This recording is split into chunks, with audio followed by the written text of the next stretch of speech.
This episode of The Orthodox Conundrum is brought to you by Jewish Communal Fund, JCF, where strategic philanthropy meets impact. Tax season is the perfect time to open a JCF donor-advised fund, a smart, tax-efficient way to maximize your deductions while supporting the causes you care about.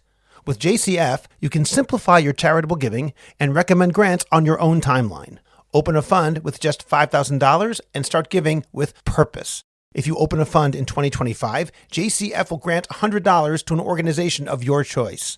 Visit jcfny.org/Orthodox Conundrum to request an information kit. That's jcfny.org/Orthodox Conundrum. The link is in the description of this podcast. What Porush did was he got up in front of the Knesset and said, there's a manpower shortage. Therefore, we need to draft yeshiva students from national, religious, modern Orthodox yeshivas. Now, these are yeshiva students who are going to be going to the army anyway within a matter of months, but you have this ultra-Orthodox minister saying, there's no way on earth you're going to ever recruit any of our yeshiva students because their Torah learning is more important. But you can yank the national religious yeshiva students out of yeshiva early because, yes, in this case, we'll acknowledge there is a manpower shortage. I'm Scott Kahn, and this is The Orthodox Conundrum.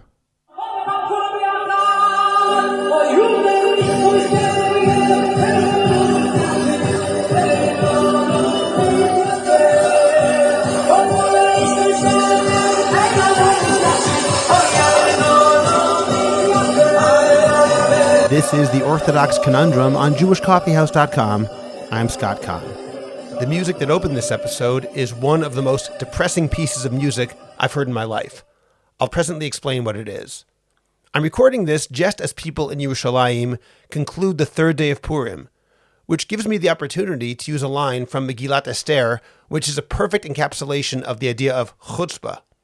Achashverosh yells at Haman, Hagam lichvosh et hamalka imi babait? Are you actually going to ravish the queen with me in the house? This comes to mind after the publication of a video from a recent Chareidi event where hundreds or thousands of yeshiva students of draft age chanted along with a singer and jumped enthusiastically, singing that they will absolutely not be drafted or answer the Army's draft notices. That's the music I used to open this episode. When thousands upon thousands of secular and national religious Israelis are putting their lives on hold and their lives on the line to protect the people of Israel, including every one of those yeshiva students, during an actual war against a genuine enemy which is actively working to murder every Jew in the country, this kind of behavior, celebrating draft dodging, can only be considered either wickedness or utter madness. When we add the fact that they continued singing that they don't believe in the government of the heretics, namely the Israeli government, and according to reports, the yeshiva which these students attend has received millions of shekels from the government that they just condemned, the only response is that of Achashverosh, Hagam lichvosh et hamalka imi babait? The IDF has just changed the rules of who is allowed to be a combat soldier. Some people formerly prohibited from serving in combat units because of health issues are now eligible for combat duty.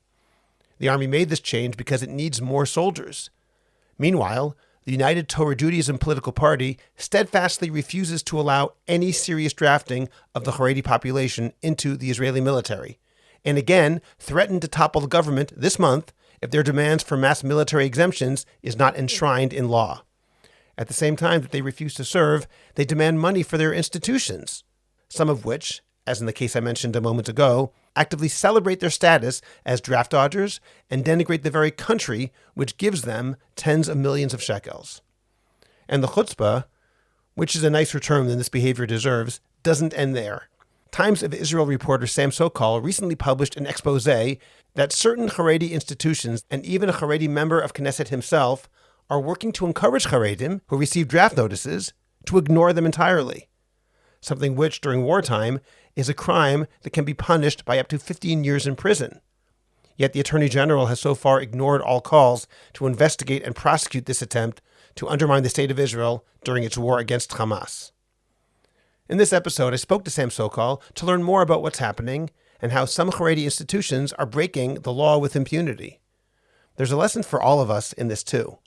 As I assert at the end of the episode, if you are absolutely convinced of the rightness of your ideology, such that you won't listen to anyone else, And when that ideology effectively becomes the most important thing in the world, not only does it become a type of idolatry, but it can also potentially lead you to actions that are immoral, unethical, and illegal.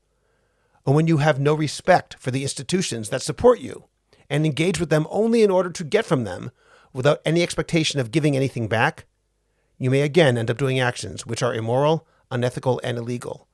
In my opinion, this is sadly what has happened to some leaders in the Chareidi world. We'll get to our conversation in a moment. First, remember to subscribe to the Orthodox Conundrum podcast wherever you get your podcasts. Please rate it and write a review. Continue the conversation on Facebook by joining the Orthodox Conundrum discussion group. Subscribe to my Substack, Orthodox Conundrum Commentary. Check out the link in the description of this podcast to get your free subscription today. Finally, in 2025, the best way to promote your organization, your business, or yourself is to create a high-quality podcast. And JCH Podcast Productions can help you make that happen.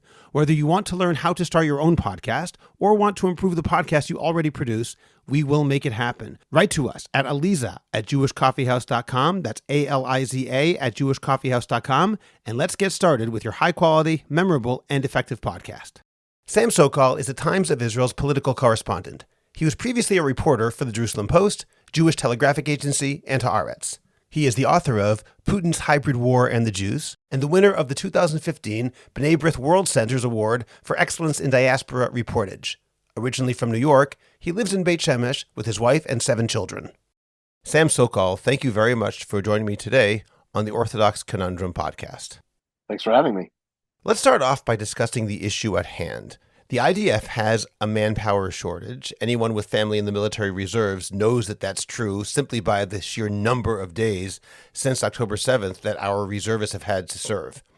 Just last week, in fact, the IDF announced that it's going to lower the profile requirement to serve in military units. People who formerly were given an exemption from military service, or at least from serving in combat units because of their health situation or physical characteristics, we're now going to allow more people in because of the need for additional soldiers. I think it's pretty clear that the IDF needs more soldiers. This reality is combined with what happened last summer when the Supreme Court struck down the Chareidi exemption from serving in the army.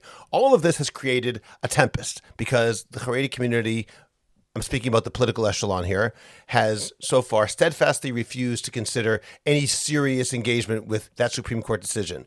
Could you first describe what happened last summer in the Supreme Court, what that decision was, and how it affects the Chareidi community in theory? To sort of oversimplify a very long political and legal saga, the ultra-Orthodox have had this pretty much blanket exemption from military service since the beginning of the state. It's something that's grown and evolved over time, but it has its roots back when David Ben-Gurion in the 40s gave several hundred Chareidi yeshiva students an exemption, and it's grown and evolved. And there's been multiple attempts on the part of the courts and the Knesset to overhaul this exemption system. The courts have repeatedly stated over the years that the system of blanket exemptions from yeshiva students violates equality before the law, and have said that this is not something that's legally acceptable. But what the court has done, rather than striking down the exemptions wholesale, they have traditionally given various governments a period of time, a grace period of a certain number of years, to overhaul the system, to come up with a quota system, or to find a new way of doing things.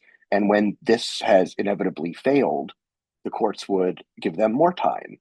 And what happened last summer was sort of the end of this back and forth, the end of the patience on the part of the judiciary. There had been a government decision to hold off on recruiting ultra-Orthodox until a specific date. And the court had basically said, when this expires, you have to have new legislation in place.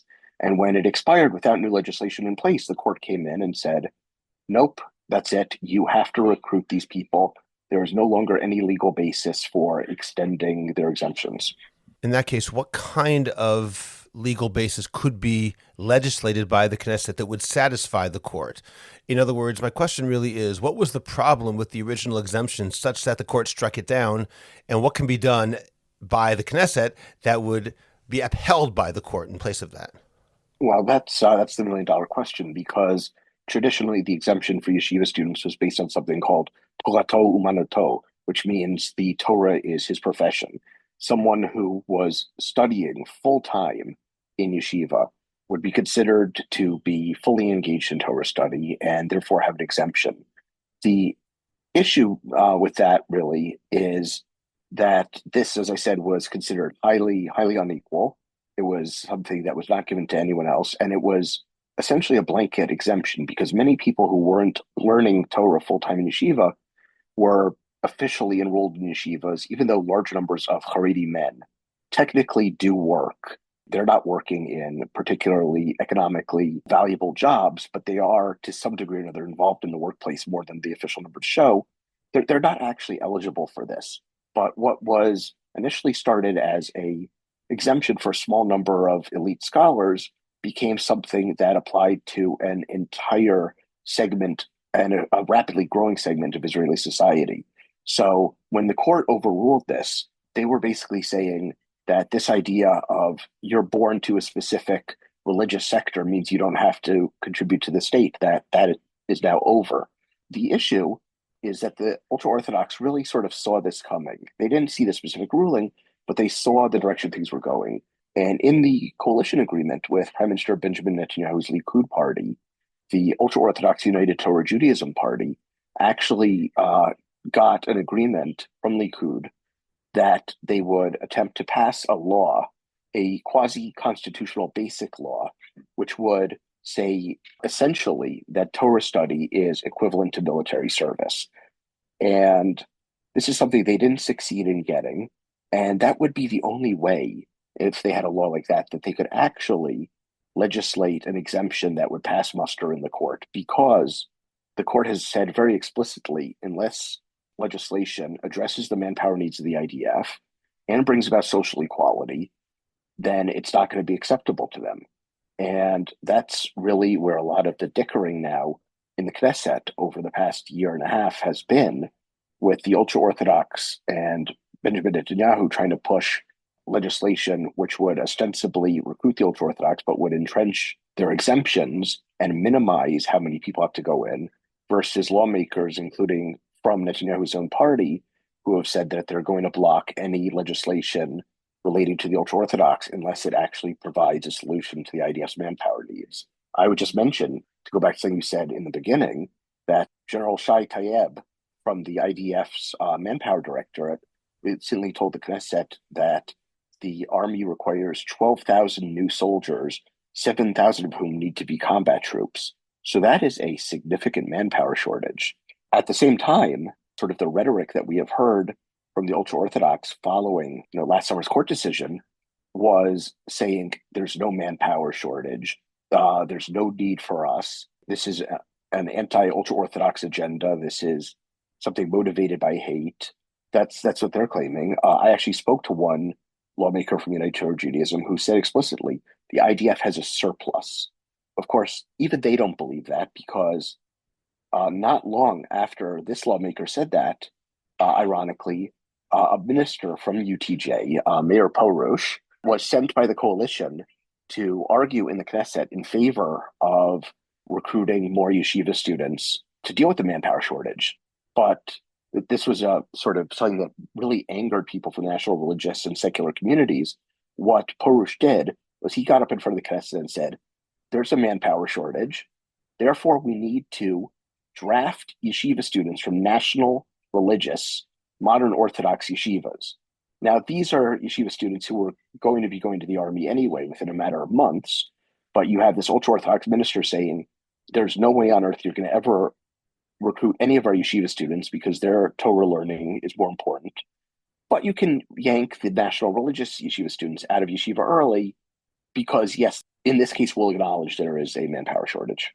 I have to talk about that. There's some other things you mentioned, Sam, that I want to talk about, but I can't let that go. So he's explicitly saying, in other words, that there is a manpower shortage. We're not going to pretend anymore that there is not, but you should simply override and overcome that manpower shortage by essentially shortening the yeshiva learning of Hesder students and increasing their military burden. Is that what you're saying? Essentially, yes. It was, if I recall correctly, I'm not sure if it was Hesder. It might have been national religious pre-military academies in that case.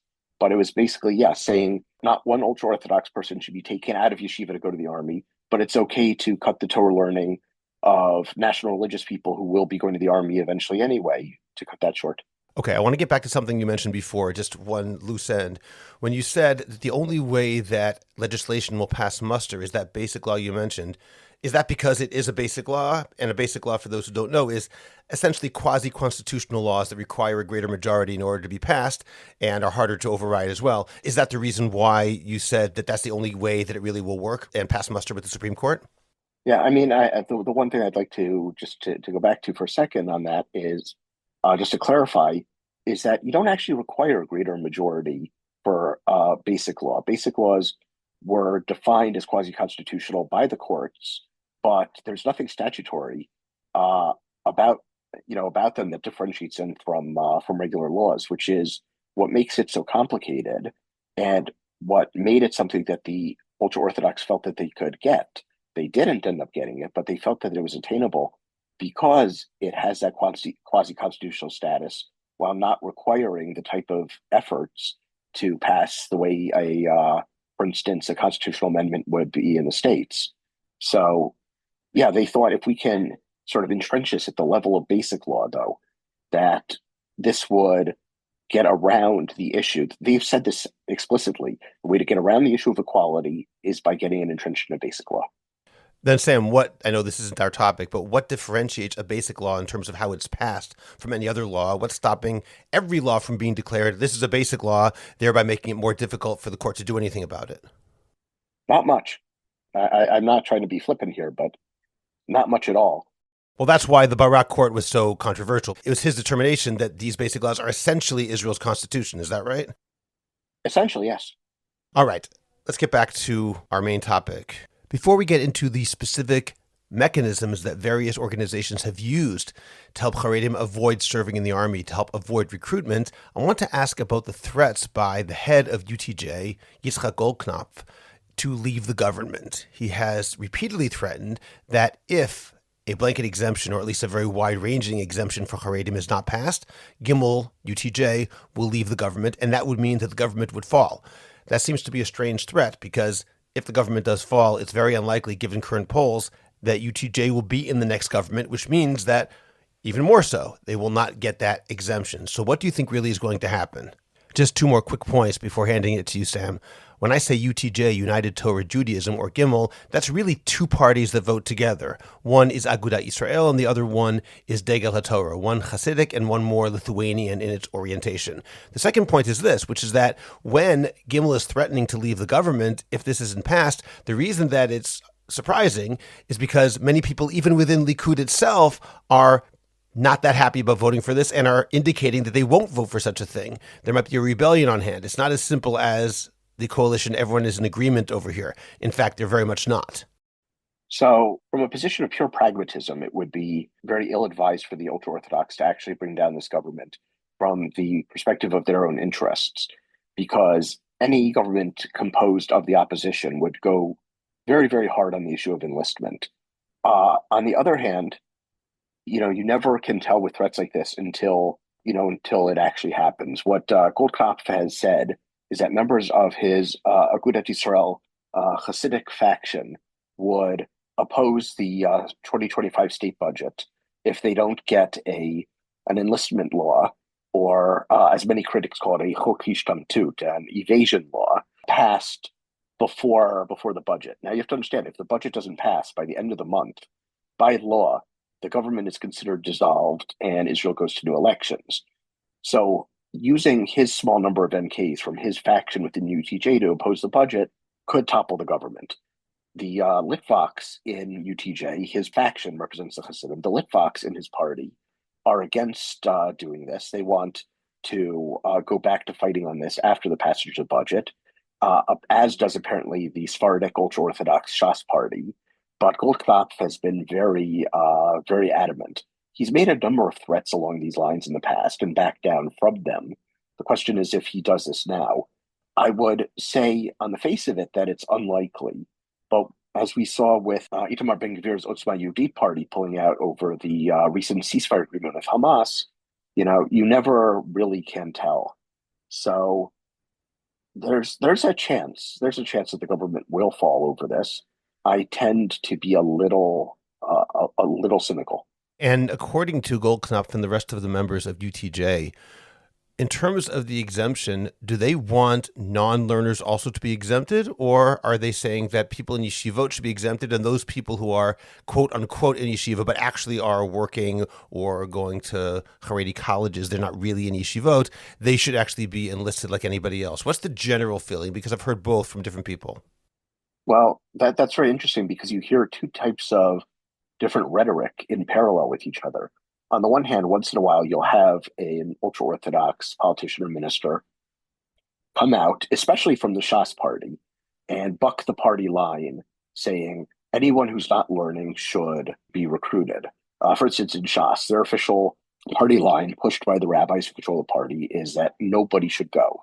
But you have Shas ministers, many of them who have served in the army themselves, coming out and saying, no, we should recruit by force anyone who doesn't learn full time in yeshiva. And when it comes to the Ashkenazi Haredim, you get sort of these two things being said out of the two sides of the mouth at once. You'll speak to their MKs, to their Knesset members, and they'll say explicitly, "Oh yeah, we only care about the yeshiva students. Take the non-learners if you want." But then you look in the official party newspapers and the rhetoric being put out in their internal messaging to people within that community, and the message is not one person should go to the army. This is unacceptable for anyone who's Chareidi. We're not going to tolerate it, and we won't, and we're going to prevent it. So it definitely does feel like they're talking out of both sides of their mouth. On an official level, Sam, what is the reason that Chareidi MKs do not want the Chareidi public to go to the army? We always hear about this idea that Torah protects, and because of that, this is a spiritual guard. But that wouldn't apply, obviously, to people who are Chareidi and who are not in yeshiva. And one could argue that it also would not explain why someone like Meir Porush is saying that people from yeshivot that are not Chareidi should go to the army and shorten their yeshiva learning, because presumably, at least, and this obviously is a loaded thing to say, presumably the learning of both yeshivot is equal, at least in principle. We're not talking about the Gedolei Hador here, we're talking about 18-year-olds. Moreover, let me add another point. Even among the supposed proofs that Torah actively protects the people from harm, such that those who learn don't have to go to the army, proofs which I believe are extraordinarily flimsy, but even among those proofs, I have never seen one that says a better learner somehow protects more than a lesser learner. Perhaps you can argue that true Torah scholars protect more, again, among those proofs which I don't accept, but we're talking about 18-year-olds. None of them are Torah scholars, whether it's a strong yeshiva or a weaker yeshiva. The main thing is how much learning they put in, not whether or not they're good learners. So this idea that we have to take from one yeshiva and not another yeshiva when we're talking about 18-year-olds, to me, that's absurd. So what's the official line in terms of why Charedim shouldn't go to the army? Well, I think there actually is just sort of to go on a side tangent for a moment, I don't think that there's an expectation or a belief that the yeshiva learning of both communities is equivalent. There was one very, very prominent ultra-Orthodox rabbi who recently was quoted saying that national religious people who die fighting in the army were dying because they didn't have the merits and that they had been taught bad Torah. I don't think that they really see the Torah learning of national religious yeshiva bachurim as the same. And I'm not sure how much you can really believe in or rely on their rhetoric when it comes to Torah protecting. When it comes to, let's say, you have ultra-Orthodox settlements in the West Bank. If there's an attack, they're calling for extra security. They want the army there. If you read the ultra-Orthodox newspapers, they're calling for more proactive military activity against Israel's enemies. If prayer was enough, then they wouldn't be doing that. We've seen in previous wars when cities in which ultra-Orthodox yeshivas were located have come under rocket fire, they've moved the yeshivas temporarily. I don't think that they legitimately believe that, but regardless of what they believe or don't believe, of what their theology is, it's not for me to determine that. But what I can say is that if you are given a benefit for long enough, it's no longer a benefit, it's an entitlement. The ultra-Orthodox see military service as a threat. You have to remember, ultra-Orthodoxy as, its own distinct brand of Judaism developed in the late 19th century. in large part as a response to Reform and conservative Judaism. It was this idea that we are going to separate ourselves from the rest of the Jewish community and have communal autonomy in order to separate ourselves from social and religious developments that we find threatening. So the essence of ultra-Orthodox Judaism is a certain communal separatism, defining Am Yisrael as themselves rather than a larger collective. It's really sort of a blinkered worldview. So they see interaction with the larger world as a threat to the power of the rabbis, a threat to the continuity of their own lifestyle, leaving aside groups like Chabad, which is technically ultra orthodox, but believes in influencing others. Most ultra orthodox Jews are fearful of outside influence, and they think that if we send our guys to the army, then they will be influenced. They will be less religious or less amenable to social control. I remember speaking to one national religious lawmaker once who had a very good line about this. And he said the ultra Orthodox complain that they're scared that their children will go to the army and come back not ultra Orthodox. Well, we're national religious and we're scared our kids just won't come back at all. So, sort of dismissing that concern, saying, well, who cares? That was basically the perspective of many people in the natural religious community. But as to the question of who cares, the army cares. The army has been putting in a great deal of effort to create service tracks for the ultra Orthodox. I personally, I'm not ultra Orthodox, but I served in one. I was in the Chareidi combat battalion from 2005 to 2007. The conditions for ultra Orthodox soldiers there were very accommodating. They've just opened up the Chativat Chashmonaim, which is the Hasmonean brigade, an entire combat brigade for the ultra Orthodox. And I think the army's putting in a big effort to make sure people can go in ultra Orthodox and come out. But there's this feeling in the community, any contact with the outside is corrosive. And I think that comes to the crux of the issue. I want to ask you about that Chashmonaim battalion as well as Nachal Chareidi, because to hear give the ultra-Orthodox their due, I'll say historically, the army was indeed used as a tool of socialization, of acculturation, of assimilation into the larger Israeli population. And while there are many people, of course, who come out of the army very religious and come out more religious than they went in, historically there have been people who went into the army and became less religious. To me, that doesn't override the Tzav HaSha'ah, the directive of the hour, that people are dying and we need more people in the army to protect Am Yisrael. So I'm not particularly convinced by that. In fact, I'm not convinced at all by it. I want to say, however, those fears are not absurd. The ultra-Orthodox is not coming from a place of absurdity and making up problems that don't exist. That was an issue. To me, the bigger problem is that they don't acknowledge that the army is now not the army that existed 50, 60, 70 years ago. The army now is not trying to make them not ultra-Orthodox. It's creating these tracks like Chashmonaim in order to allow them to continue as Chareidi people, living a Chareidi lifestyle, even in the army. Is that true? I think what you're saying has a lot of truth behind it. But one thing to keep in mind is that if you pay attention to the internal ultra-Orthodox discourse, community dialogue, editorial cartoons in newspapers, children's books, popular lectures, what you're going to notice is that the sort of the boogeymen, the external threats to the community, are always very outdated. So there was a cartoon that ran in Yated Be'aman, which is the Degel HaTorah newspaper this week, and it showed a Zionist Jew with a gun saying, "I'm going to dress up for Purim as someone who defends the country," and he ends up dressing as a yeshiva student. But the costume they have him in is this sort of 1920s pioneer costume with the Kova Tembel. It looks like something out of the 20s or 30s. Same way that the Reform movement is held up as this big threat. The Reform movement is not some massively and rapidly growing alternative to orthodoxy that it was 100 years ago. So, yes, the army was traditionally seen as sort of a melting pot, but the threats that they hold up and the assimilation rates that they mention are things that haven't been true for a very long time, but the rhetoric takes a very long time to catch up to the reality. I want to ask you about Shas, because until now we've spoken almost exclusively about Gimel, the United Torah Judaism Party. And Shas, you mentioned them in passing, that they may not be as strident about this. What is Shas's official position? And in practice, as you mentioned, some of their members of Knesset may be bucking that trend. What's happening with Shas when it comes to all this? Shas has been sort of very hard to read when it comes to this issue.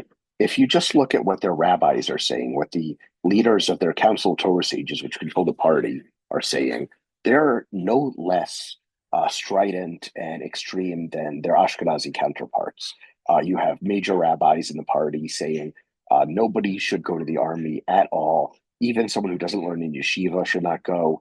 You have had a former chief rabbi of Israel affiliated with the party coming out and saying if they try to recruit the ultra-Orthodox yeshiva boys, will leave the country. You've had some very extreme rhetoric. But on the other hand, when it comes down to the politics of it, Shas, while officially their line is that of the rabbis, Shas has declined largely to make any sort of threats or to threaten to bring down the government over the issue. It's been much less a part of their rhetoric. That being said, Shas leader Aryeh Deri recently did threaten to bring down the government going against the budget over the issue of the draft. But within 24 hours, he had his spokesman on Channel 12 saying, there's no threat, there's no ultimatum, that's not what we're saying, and backtracking. And you've had multiple members of the party, you've had like members of cabinet for Shas coming out and saying, essentially, we should forcibly draft anybody who's Chareidi who doesn't learn in yeshiva full time. The party has had to sort of separate themselves from those statements. But remember, the ultra-Orthodox parties on the Ashkenazi side represent a purely Ashkenazi ultra-Orthodox electorate. Shas, as not only ultra-Orthodox, but a Sephardi party, represents Jews of the Edot HaMizrach in Israel who might be more traditional or religious, but also can include secular people who are voting for a party that they think represents their sectoral interest. So it's more than an ultra-Orthodox party. And the Sephardic ultra-Orthodox have also traditionally been more open and connected to mainstream society than their Ashkenazi counterparts. So you have, members of Shas who have served in the army, who have academic degrees. They're a much more mainstream party than their Ashkenazi counterparts. So I think when it comes to the politicking surrounding the draft issue, I think it's going to largely come down to UTJ, just because they're the ones who seem much more willing to go to the mat on the issue. Shas is and has been always a little more pragmatic. Yeah, and that can be seen, I believe, as well. If you look at voting patterns, UTJ's numbers are almost extremely predictable. It's very difficult for them to get one seat more than people expect or one seat less than anyone expects. Pretty much clear that they're going to get now at 7 seats based on the ultra-Orthodox population in the Ashkenazi world, whereas Shas fluctuates wildly because their electorate, their voters, are far more varied than a pure ultra-Orthodox Sephardic population. 100%. Now, I'd like to get back to the reason that I'm actually speaking with you right now. Apart from the fact that these threats about not voting for the budget, that is an immediate concern, you recently wrote a series of articles where you showed that there are people who are aligned with Chareidi politicians themselves, Chareidi organizations, Ashkenazic Chareidi organizations getting money from the government that are actively working against recruitment in a very, very direct way. Let's start off by talking about the hotline that Chaver Knesset Meir Porush is associated with. What is that? Yes. Before we start on that, though, I think it's important to note, as just a critical piece of background, that under Israeli law, encouraging draft evasion during wartime carries a heavy, heavy prison sentence. If someone is found guilty of encouraging someone to ignore a draft notice and to become a deserter during a time of war, the legal penalty is a 15-year prison sentence. So while it doesn't appear that the law is particularly being enforced, on paper at least, this is a very serious criminal offense. Let me just ask one thing. That applies equally to people deserting the army. Usually when you say deserter, you mean people who are in the army and who leave, and to encouraging lack of enlistment as well? So right now I'm going to be very careful because I'm not here as an attorney. I'm going to just be very specific regarding the law as applies to what I was reporting on. And when it comes to what the legal code calls hasata lehishtamtut, encouragement of evasion, this is specifically, in the context in which I'm speaking, I'm specifically referring to how it applies to calling on someone not to go to the army. If you're encouraging someone to desert, I believe that's also correct, but I would have to go back and actually check the text of the law. Primarily, our topic is avoiding conscription in the first place. That's really Correct. more relevant to this. So I just wanted to make sure I Yeah. understood properly. So, with that in mind, given that it is illegal and a serious felony, what is Mayor Porush doing and what's the problem? So a couple months ago, I noticed that I missed a press release from the spokesman from Jerusalem Affairs Minister Mayor Porush from the UTJ party. And he had apparently several weeks earlier spoken to a meeting of political activists from his Shlomei Amuni movement. Now you have to remember that Chareidi politics is fractal. So there's the UTJ party, which is made up of the Agudas Yisrael and the Degel factions. And within Agudas Yisrael, he's the representative of the Shlomei Amunim faction. So he's a faction of the party. During this gathering, he announced that Agudas Yisrael at the Agudas Yisrael Jerusalem Center had opened up a assistance center, a hotline for those facing the threat of conscription. And he said that what they intended to do was to provide whatever advice they could for people who, quote, turn to us from the danger of conscription, unquote, that they would do their best to assist Torah scholars as much as possible to re-immerse themselves in the sea of Torah without unnecessary worries. So when this happened, I was curious. What are they telling people? Because legally, there's not a lot of options at this point. The legal options for getting out of the army, those mechanisms no longer exist. So I was very curious. What is he telling them? So I called up the hotline, identified myself as a reporter, and asked them, "What are you doing? What are you telling people?"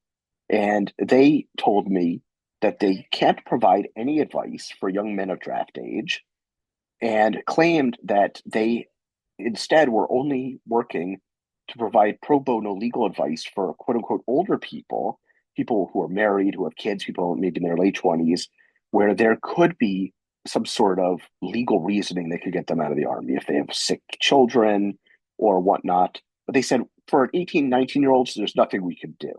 And I was curious if this was correct. And I had multiple people in the ultra Orthodox community call up on my behalf and speak to the hotline.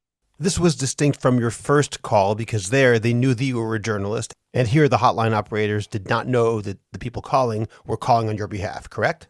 Exactly. I spoke to contacts in the community who spoke to the hotline on my behalf. I spoke to the hotline initially as a reporter, and then I had people who were Haredi call up and who were in these positions generally saying, my kid got an order, what do I do? They weren't necessarily people who really wanted the advice, but they were people who met the profile. So one person uh, was told, he calls up and says, my son got an order, what do I do?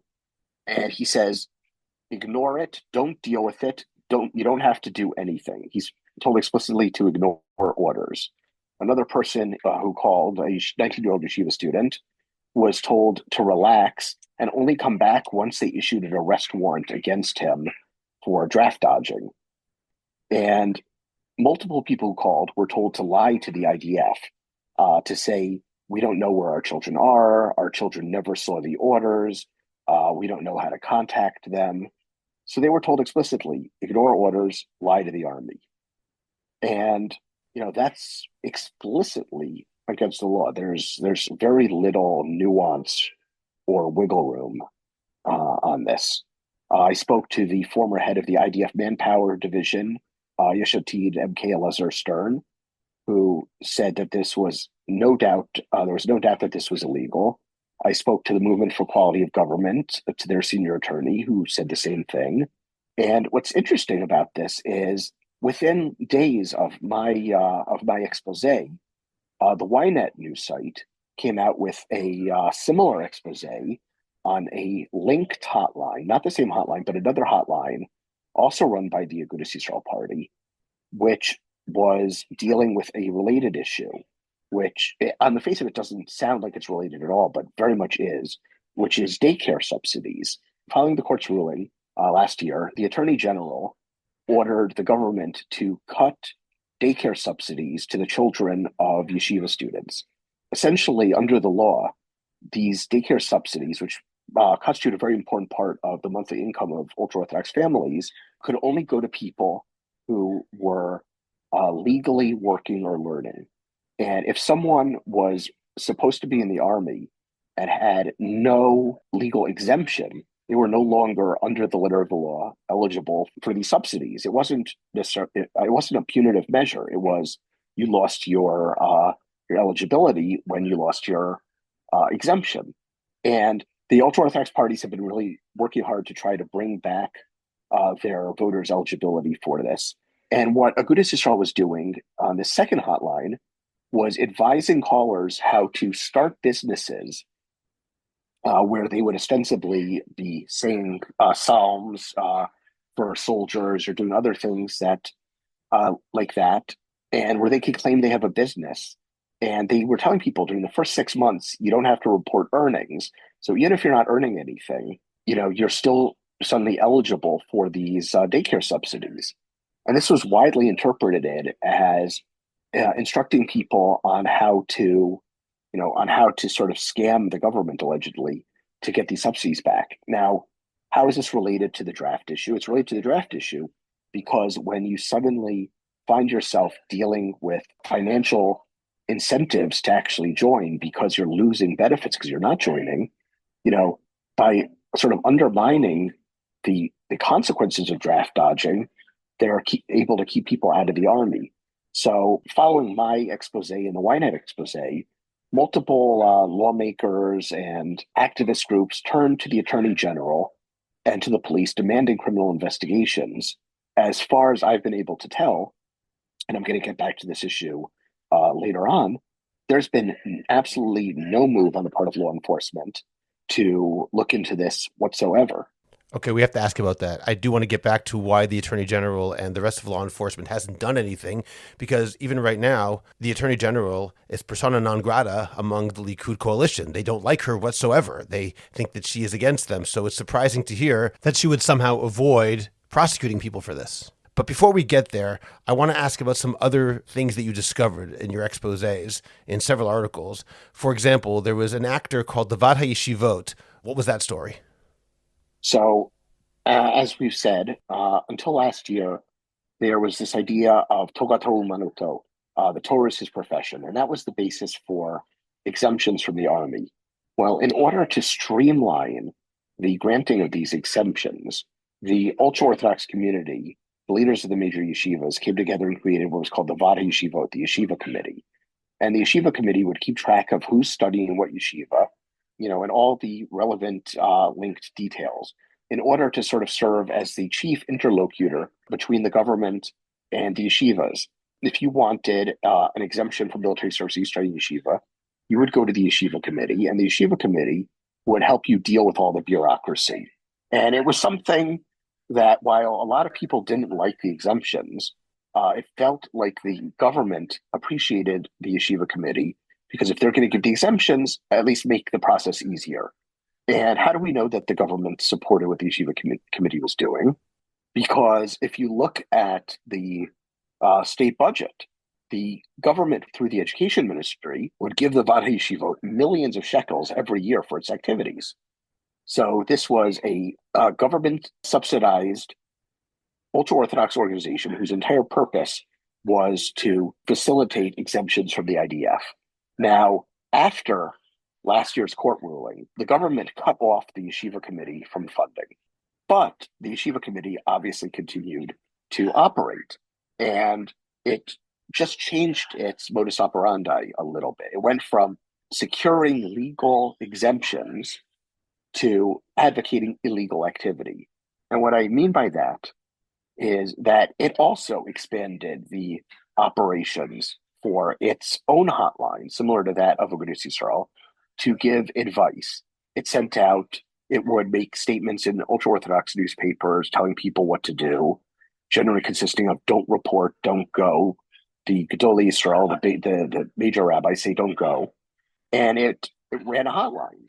And so I did something similar as to what I did with Aguda, which is have members of the ultra-Orthodox community, parents, yeshiva students, etc., reach out to the Vadi Shivot to ask them what they're supposed to do. And one person I spoke to, everyone I spoke to, if you read my articles, is identified by pseudonyms because they were terrified of retribution. And I asked him, one guy who asked me, called Yefeskel, he tells me, they told me not to do anything. I asked them what to do, and they said, according to the instructions of the Gedolei Yisrael, I shouldn't do anything. Don't show up, don't answer, don't respond. Lo lityatzev, lo la'anot, lo la'giv. Another member of the community, who likewise asked to remain anonymous, emailed them on my behalf. And the email he got back was very interesting. The email said, the guidance of the sages is unchanged. Do not report under any circumstances and do not cooperate. And this is key right here. Of course, according to the law, there is an obligation to report, but these are the instructions of the sages. So they explicitly write in their response to this yeshiva student that they are aware that it is illegal not to obey the orders, but that the instructions of the rabbis are that you shouldn't. Now, what's interesting is that the ultra-Orthodox parties have been pushing to get more funding in the future for this group, which was cut off from government funding. They want it to be funded again. Their feeling is if they get coalition funds, allocated for this organization, for the Vadi Shivot, then once a new enlistment bill is passed, it can resume its previous activity. Now, Sam, when this came out, this issue with the Vadi Shivot, which at least at one point was receiving lots of government money, was there any reaction from the members of Knesset from Chareidi parties? So I spoke to a spokesman for Chaim Biton, who is a minister within the education ministry from Shas. He's not the education minister, but he's a minister within the ministry. And I asked him about this, and he essentially claimed that the email, which I shared with him, suitably redacted, of course, I took out any identifying information, but I showed him the text of the email, and he said it says the opposite of my interpretation. He claimed that, look, the Vadi Shivots told the Yeshiva Bacher that the law says he has to show up. All they really said to him in response was that, by the way, just to give you full information, legally you have to, but the rabbis say you don't have to. Where do you see anything wrong here? That was his question that he ended his statement to me. Where do you see anything wrong here? Do you think his interpretation is valid in any way? I don't believe so. If you look at the rhetoric coming out in the ultra-Orthodox press, coming out from ultra-Orthodox politicians, from the rabbis who run these parties, this very much runs counter to everything that they're saying. And at the same time, you have to understand that if a yeshiva student is told the rules say A, but the rabbis say B, there is not even a strong implication, but it's pretty much stating outright that you have to do B. Because the very basis of ultra-Orthodox education in modern Israel is based on this idea of das Torah, which is this, I guess, this might be a little insulting to the ultra-Orthodox to put it like that. I don't think they'd appreciate it, but it's the ultra-Orthodox version of papal infallibility. And your pronouncements as a big rabbi on issues of social, political, whatever, are suddenly binding and mandatory to obey. So saying, oh, we told someone what das Torah is, but that's not really what they're telling them seems a bit disingenuous to me. As a non-attorney, I would still say that it looks to me that by their saying, at least in the letter that you quoted, of course, the law says X, that's almost their hedge, where that gives them the out to say, we told them what the law says. If they choose to avoid the law and to ignore the law and to evade the draft, we never said that. We're just telling them what the Gedolim say, meaning I agree with your interpretation, but I would guess that that line that says that the law says they have to go is their way of saying we never told anyone to evade the draft. We just told them the information. The law says you have to do it. The rabbis say otherwise. Take your pick. Especially when you realize that these groups, which are putting out this advice, have consistently said in other forums, if you read articles in the Chareidi press, you'll see statements from these groups over and over saying the pronouncements of the rabbis are binding. You must obey them. So if they say, in Forum A, you have to do whatever the rabbis say, and then in Forum B saying, this is what the rabbis say, it doesn't take a genius to connect them. Now, Sam, I've seen in other places that you wrote that it went beyond giving both options with the obvious implication that they should follow the Gedolim. There are some Haredi organizations which actually said, take the draft notice and throw it in the garbage. Can you talk about that? Yeah, so there's an entire ecosystem of these groups. I wouldn't say network, they're not necessarily connected, but they're growing up in parallel. So you have this entire ecosystem, and one of the groups is called Am Kadosh, the Holy Nation. It's connected to Hapeleg HaYerushalmi, the Jerusalem faction, which is one of the most hardline anti-draft, anti-Zionist groups among the ultra-Orthodox. And so someone who called and sent me the recording was told to crumple up the orders like a falafel ball and throw them in the garbage. Now, this is something, I'm not the first one to report on what Peleg is doing, but I think it's very important, as part of a larger context. There's also, so far we've discussed Hapeleg, we've discussed the Vad HaYeshivot, we've discussed Agudas Yisrael, but there's another group. There's Degel HaTorah, the Lithuanian, the Litvak part of UTJ. Now, what was interesting is that the head of the spiritual body that runs UTJ, Rav Dov Landau, actually gave instructions to a local UTJ politician from our hometown, from Beit Shemesh, Rav Shlomo Breland, a Degel politician who's currently the deputy mayor of Beit Shemesh, was tapped by Rav Landau to run an organization called Lemancha, for your sake, which is working with attorneys and trying to find solutions for yeshiva students, and which runs as well a hotline to help people who've received call-up orders. So multiple people who called Breland's hotline reported back to me that they never got callbacks, that they didn't get a response, and that they felt that it's possible that Lemancha was set up more to show the community that something was being done than to actually do something. But while they haven't been as accessible as the other hotlines, they have been putting out multiple flyers under their logo and name with instructions for yeshiva students that they send out and then circulate through ultra-Orthodox WhatsApp groups and get passed from yeshiva student to yeshiva student. And one recent flyer for Lemancha told people not to answer phone calls from the army and told them not to show up to recruitment bureaus when called for any reason. So, similar to all these other groups, the basic line being taken is don't listen, don't appear, don't talk to the army, ignore their calls. So it's a very clear line that we're seeing through all of these various groups. And I think it's one thing to say as part of a public discourse, we're against this law, or we don't think yeshiva students should go to the army. You can agree or disagree. You can agree or disagree vehemently. But at a certain point, at a certain level, it's free speech, it's public discourse, it's debate.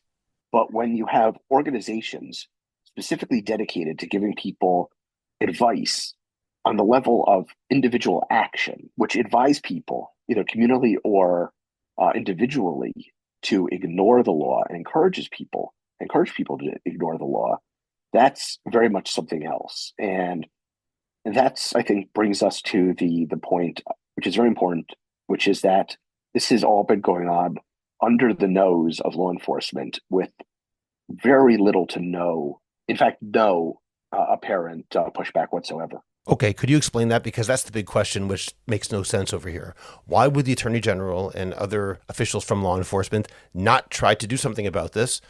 What's the logic? Again, the Attorney General, while appointed by the Prime Minister, is somebody who has been at loggerheads with the Prime Minister. The coalition is currently in the process of trying to get her fired. She has no obligations to the Prime Minister vis-a-vis his coalition. She is a political appointee, but once she's appointed, she's pretty independent. So what's going on? Why is nothing being done? First, let's just get the factual basis for what's happening out of the way, which is that I've spoken to multiple people who filed complaints with the Attorney General and Police. MK Vladimir Belyak from Yesh Atid, the Yisrael Chofshit Religious Freedom Organization, the Movement for Quality of Government in Israel, they've all reached out and demanded investigations. And all three have told me that they have not received responses. Belyak told me he received uh, a standard form response saying we've received your request, we're looking into it.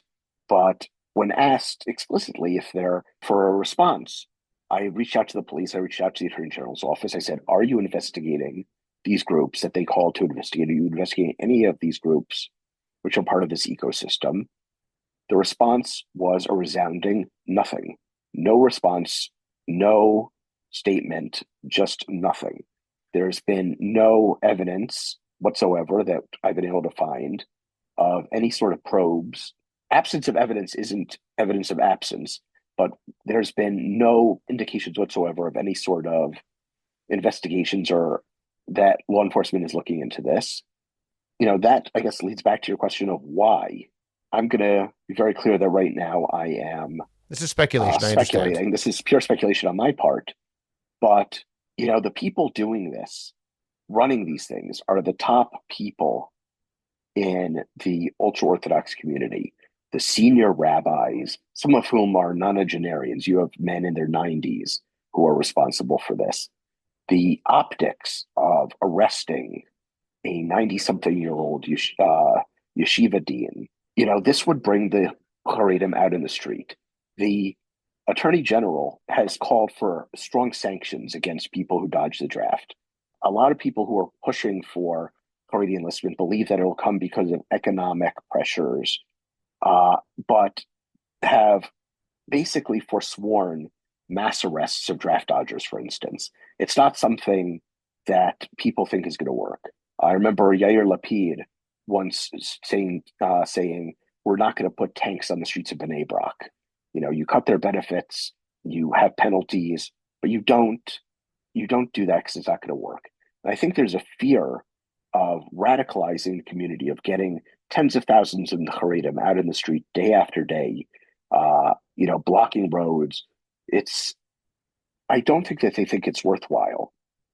Now, the truth is, under the law, these people are, if found guilty of this, they would be liable to severe criminal sanctions. And my feeling, and I could be wrong, is that law enforcement just doesn't think it's worth the headache. Yeah, but someone like Mayor Porush, who's a member of Knesset, there are plenty of members of Knesset under investigation, even under criminal indictment at times, starting with the Prime Minister. That wouldn't explain why they wouldn't want to go after him unless it's because of the community that supports him and the fear that, I would say this, maybe perhaps, again, speculation, the fear that, number one, it would once again radicalize the Chareidi community if a Chareidi Chaver Knesset is under indictment for telling people not to be drafted, unlike, for example, Aryeh Deri, whose indictments in the past have been about financial crimes of a very different nature. And perhaps, second of all, once you indict Mayor Porush, then how do you not indict some of the rabbis as well? That's what I would guess. Yeah, look, as a journalist, it's not my position to say what should be done or, what the right thing to do would be. My job is only to say what is happening and bring that to the public. What I can say is that people I've spoken to working on these stories, lawmakers, legal activists, etc., are very pessimistic that anything is going to come out of this. They recognize that it's a serious issue and they call for action, but people are just resigned to nothing happening on this issue. It feels like it's something that matters, but nobody takes seriously. And I think that's sort of where we're left at the moment. Okay, we exposed it. It's not up to me to say what should come next, but there's a feeling that something should come next. That it shouldn't just end with, okay, we've exposed illegal activity. now what? But it feels like that's where it dies. It dies on in the report, and then nothing ever happens. And I would, again, speculate that perhaps that's the reason that they can be brazen enough to release these, admittedly not to a journalist explicitly, but not really hiding what they're doing so much, such that, as you said, the Lamancha organization is sending out WhatsApps that can be traced, saying with their name on it that you should ignore army orders. And perhaps, again, I'm just guessing here, perhaps they know that nothing's going to happen in all likelihood, and therefore the fear of prosecution is minimal and they can say what they want. Yeah, that about sums it up. Yes. Now, I have two more questions to ask you before we wrap up. The first one is going back to something you said earlier. You said, and this again, I don't really want to do too much speculation. That's obviously not healthy, but you did say earlier that those people you spoke to who called up the Vat Yeshivot hotline were terrified to give their real name. Could you explain what kind of sanctions could be affected upon them? What exactly are they afraid of? The ultra Orthodox community is a very insular community. And when you belong to a national religious or secular community, you can move, you can go somewhere else, you can restart your life. But when you're in the ultra Orthodox community, you're really embedded. And if it comes out that you're doing something that is against the communal interest or what's perceived to be the communal interest, then the social sanctions are very, very severe. It can range from anything from not being able to get your kids into the right schools to not being able to get a shidduch for a child. It could even bring about physical violence if the more extreme groups decide that you're a threat. For the ultra orthodox, that kind of social excision is very, very concerning. And with tempers the way they are in terms of the current issue of the draft, the idea that someone could be physically assaulted is not out of the question. There's one rabbi in Bnei Brak. He has been putting in a lot of work to try to lobby for the creation of more Chareidi suitable tracks within the army. He wants Charedim to go to the army, and he wants the army to create tracks that allow Charedim to remain Charedim. And there have been mobs that have attempted to break down his door and get into his house. He's been under mob attack. Senior IDF officials visiting in Bnei Brak to have talks with rabbis have been physically assaulted and have had to be rescued. So the threat of physical violence, I would not discount that. And Sam, my final question is tangentially related to this. It's not related to the scandal per se, but a different kind of scandal. And that is epitomized by a video that came out perhaps a week ago. It was a wedding, a Chareidi wedding, with hundreds, if not thousands of people dancing. A Chareidi singer, maybe Hasidish is the correct term, was singing and leading the people there in essentially a chant saying, we're not going to be drafted, we refuse to go to their recruitment offices, et cetera, et cetera. And the reason this was different, and it's not different, but the reason that it was noteworthy, aside from, I'd say, the gall, the chutzpah of it, was the fact that this yeshiva, which was sponsoring this wedding, I believe, or maybe it's the Rosh Yeshiva's child's wedding. I don't know exactly the details, but essentially the yeshiva that's behind this particular situation receives millions of shekels, or at least has received millions of shekels from the government. And many of the organizations, as I understand it, that are protesting and actively working against Chareidi enlistment, which would be the law, are receiving at the same time money from the government. Could you just wrap up by talking about that a little bit? Yeah, I think that there was nothing new in the video we saw. We know this is how people think, and we know that groups that work against the draft receive government funding.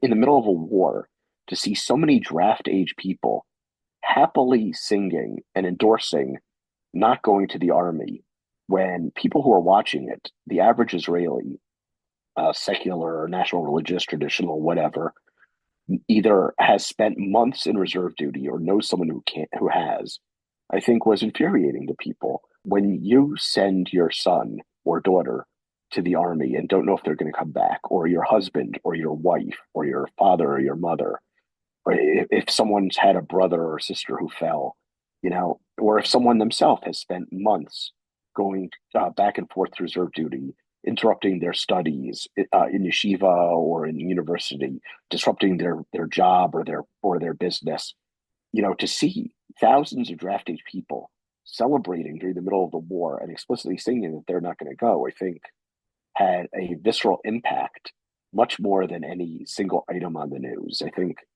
I think it was just too much for people to take.